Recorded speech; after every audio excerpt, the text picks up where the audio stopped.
వామ్మో! నేను చాలా షాక్ అయిపోయినా. అసలు నేను జెప్టోలో ఆర్డర్ పెట్టినా, బ్లింకిట్‌లో ఆర్డర్ పెట్టినా, అసలు ఎందులో ఆర్డర్ పెట్టినా అర్థం కాలేదు ఒక్కసారిగా.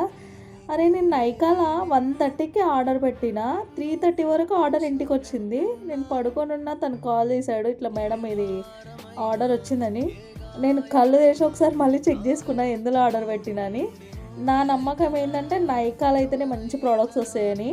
ఇంకా అందుకని చెప్పి ఒక్కసారి మళ్ళీ కళ్ళు నలుచుకొని చూసినా గానీ కరెక్టే నేను నైకాలోనే ఆర్డర్ పెట్టినా. కానీ ఇంత త్వరగా వస్తదని నాకు ఫస్ట్ టైం నేను తెలుసుకున్నా. ఇప్పటి నుండి అన్నీ ఇంకా మంచి రోజులే కాబట్టి మేకప్ ఆర్డర్స్ ఏమైనా వస్తాయని ఆర్డర్ పెట్టుకున్నా. మొన్న లాస్ట్ టైం ఒక అక్క వాళ్ళ ఇంటికి మేకప్ ఆర్డర్‌కెళ్ళినప్పుడు అక్కడ నేనైతే మస్కారా ఇంకా లిప్‌స్టిక్ ప్యాలెట్ అయితే మర్చిపోయి వచ్చాను. అక్కకి చాలా సార్లు కాల్ చేసిన, "అక్క ఉంటే ఒకసారి చూడవా? నేనొచ్చి తీసుకుంటా" అని. అక్క నో రిప్లై అన్నమాట. అందుకని చెప్పి ఇంకా నేను మళ్ళీ ఆర్డర్ పెట్టుకున్నా. అంతే వీడియో గైస్. నచ్చితే మాత్రం సబ్స్క్రైబ్ చేసుకోండి. మరిన్ని వీడియోస్ కోసం ఫాలో అవ్వండి.